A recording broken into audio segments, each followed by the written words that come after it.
Rescue 33 copied tones en route to Twist.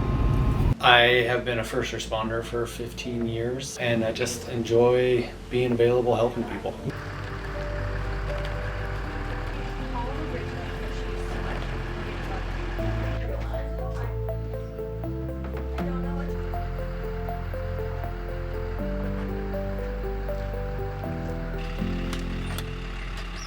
May or may not be eating or drinking well. Someone in this kind of situation, that's the main thing they need, is just to know that people care still. Hopefully our day turns out a little bit better. Well, I'll look like an old paramedic with my coffee and bloodshot eyes. That's why I don't appear on camera. It's 5:38 a.m. and the shift is gonna start at 6.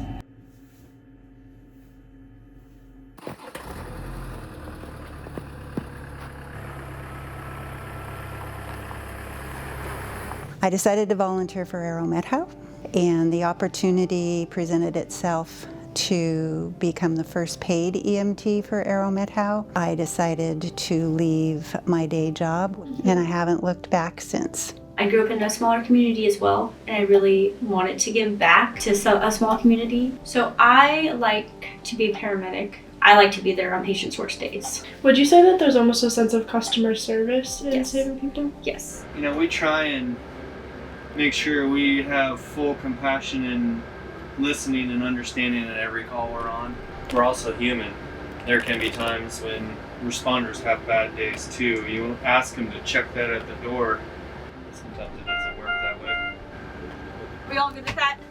Yeah. I just have a practice of always giving back to the community. I was ready to do something different, more hands-on, directly with community members. I did a couple rescues, actually, of like personal family rescues that happened in my life. Connecting with other people kind of likely led me towards here. It's always seemed like something that I would like to be part of. I wanted to get involved in the community and contribute. I approached Aero Methow to see if there was any interest in another paramedic, and they pretty much hired me that week. Shifts start at 6 in the morning and go until the following morning at 6. In that time, you can have the blood in the guts that you're referring to, but often it's not always that exciting. A shift consists of 12 hours. I generally do day shifts because nights are, I have 3 kids and it would just be a little disruptive to family life, and I have that choice because I'm a volunteer. Our days will typically start with making sure all of our ambulances and first response vehicles are well equipped. They always start with a rig check.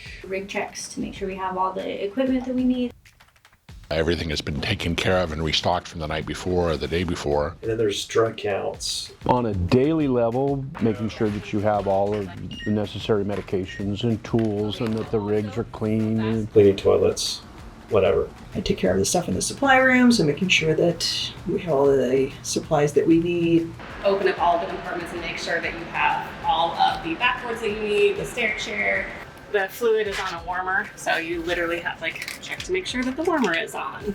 Do we have an extra battery in case the lift of the stretcher stops working? It becomes kind of a muscle memory thing because if you do it long enough. When I first started, looking at these things was like, oh gosh, what is it? Other people would glance at it and go, yep, it's good. So a lot of logistics, it sounds like. A lot of logistics, yeah, a lot. A lot of kind of both waiting for a call, preparing for a worst case scenario, and rarely exercising it. Get maybe 2 or 3 calls. Sometimes I go on transports. In the downtime, I like to study or ask, hey, does anyone want to train doing this? Some of our crews have different experience levels, so if they want to work on certain skills, we'll take some time out of the day. Did you bring your foundation today? He didn't bring his earbuds, so he might not hear you. It's an air splint, but for your full body. And it's really good for isolated injuries, but also full body injuries. As we know, backboards are hard plastic. They're not necessarily the most comfortable to stay on and remain on. In a trauma situation, Or sometimes even just someone on a ski trail, it's just easier and more comfortable to get them out on something like this. It actually feels quite nice because it makes you kind of like nice and warm inside. Some people like the compression of it. We can like shape it. So if she wants her knees up, we'll shape it like that. But it's a really good, easy way for us to move you because there's a lot of safety straps. It's kind of like you just have to be prepared for a call. Basically, my family just has to be like aware that I'm not really there entirely. I'm willing to travel for this, and especially with the 2 on 6 off schedule, that's very promising. If you have a 48-hour or a night shift, are you ever able to get into like a really good deep sleep on shift? Whenever I've done it, I just kind of lightly sleep because you're always afraid of missing the call. It's a challenge. It's a big challenge, and sometimes it's real hard. But when I start to run a call, I get this sense of calm, and it just feels really good to be able to take care of somebody else. If you need me to back, Aero Methow Control to Rescue 33 on Aero Methow. At this time, Airlift Northwest is 39 minutes out from the Carlton Public Fishing Landing Zone we have. I think it's different every time. That's one of the things that makes it interesting.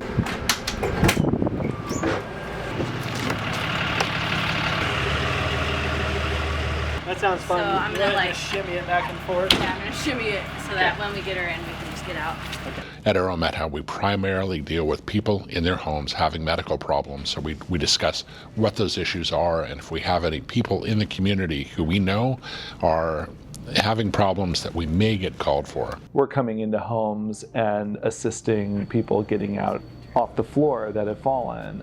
There's a smattering of things that you see, and a lot of the times it's, can be somewhat sad situation. You shouldn't take time to stop and go, I just started an IV. I'm just pushing medication. So if one person can focus on doing that, and then one person to be the buffer and talk to the family, to explain to them what we're doing, why we're doing it, what they're seeing, because it's not the prettiest sight. Sometimes when we move patients, you notice there was like a blue sheet on here, and it's pretty sturdy, so we just like move them onto but each patient gets a fresh shut. How would you rate your team's performance today on this drive? Well, they did their patient assessment, and I think they did a really good job, and we got here kind of as efficiently as we could, and the patient's already being seen by the doctor right now. So. Anytime we get what we call tones, and we get toned out for a call, who's going to respond and in what vehicles. So it's a lot of planning, and everyone's involved in the planning, and then we understand what's going to happen during the day.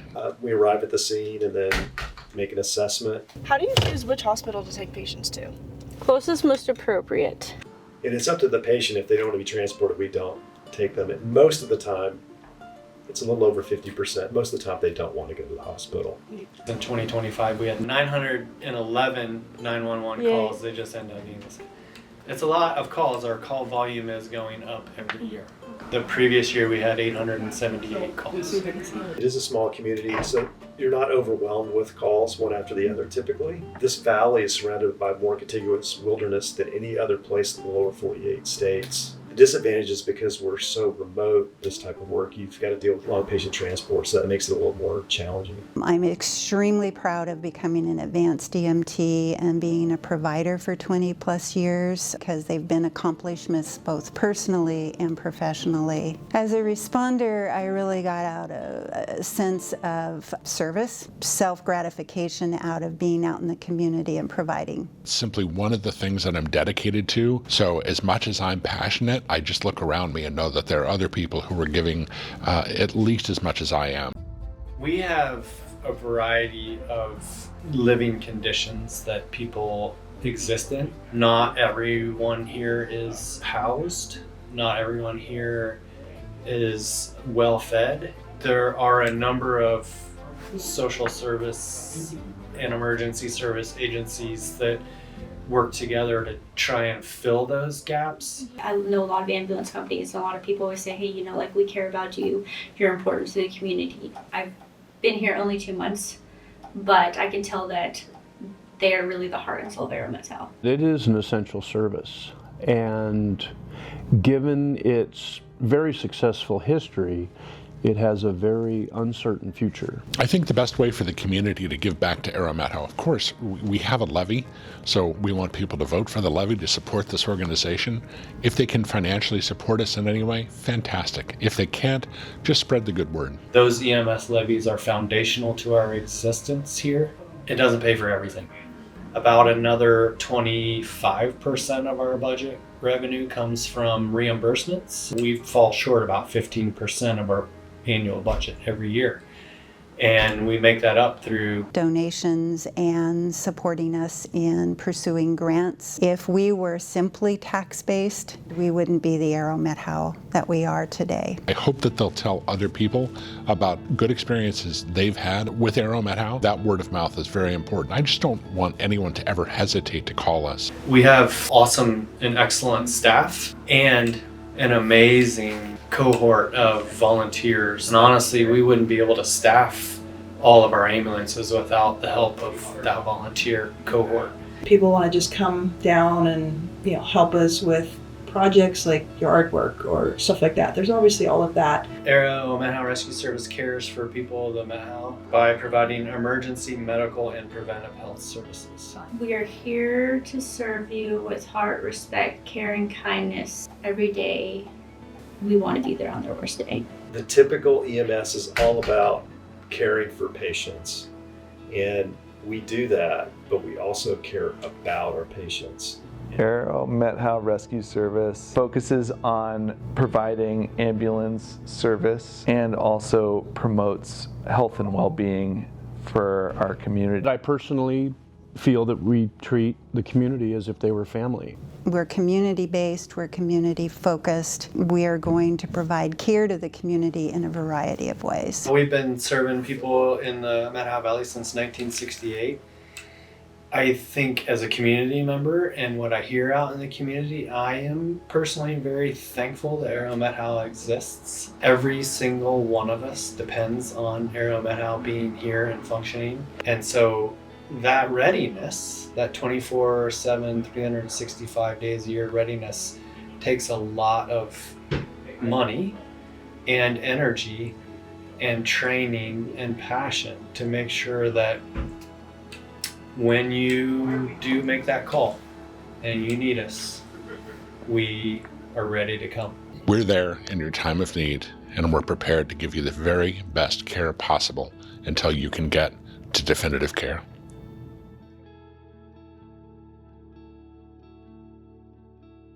Maybe do a little beep beep, back up. Yeah, I'll just go like this. Yeah, right.